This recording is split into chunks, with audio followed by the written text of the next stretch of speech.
Peoples party اور وفاق کے درمیان تنازع شدت اختیار کر گیا ہے۔ چیئرمین پیپلز پارٹی نے وزیر اعظم سے ملاقات کی پیشکش پر معذرت کر لی۔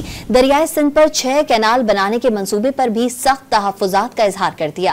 دو ٹوک پیغام دیا کہ حکومت کالا باغ ڈیم کی طرح متنازع منصوبے نہ بنائے، زبردستی رائے مسلط کرنے سے سیاسی عدم استحکام اور معیشت پر منفی اثر ہوگا۔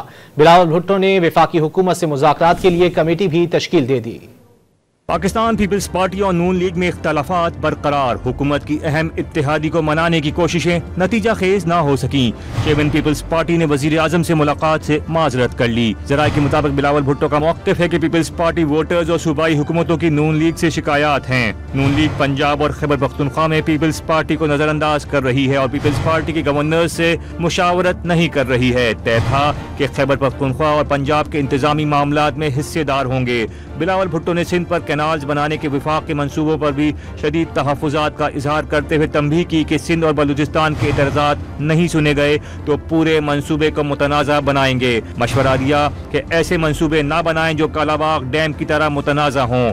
اور وہ یہ تجویز ہے وفاقی حکومت کی طرف سے کہ 6 اور کینالز انڈس ریور سے سندھ سے نکالا جائے۔ مسئلہ صرف اتنا ہے کہ اگر یہ کنسنسس کے ساتھ نہیں کیا جاتا، اگر سیاسی طور پہ جو اعتراضات ہیں کمیونٹیز ہیں، خاص طور پہ لوور ایرین علاقے سے جھنڈ سے بلوچستان کے ان کے جو اعتراضات ہیں ان کو ایڈریس نہیں کیا جاتا، تو اس قدم سے ہم یہ پورا منصوبہ کو متنازع بنائیں گے۔ جیسے کالا باغ ڈیم کا ایشو متنازع ہوا ویسے ہی یہ ایشو متنازع ہوتا۔ بلاول بھٹو نے وفاقی حکومت سے مذاکرات کے لیے کمیٹی بھی تشکیل دے دی۔ کمیٹی میں وزیر اعلیٰ سندھ مراد علی شاہ، وزیر اعلیٰ بلوچستان سرفراز بگٹی، گورنر پنجاب سلیم حیدر، گورنر خیبر پختونخوا فیصل کریم کنڈی شامل ہیں۔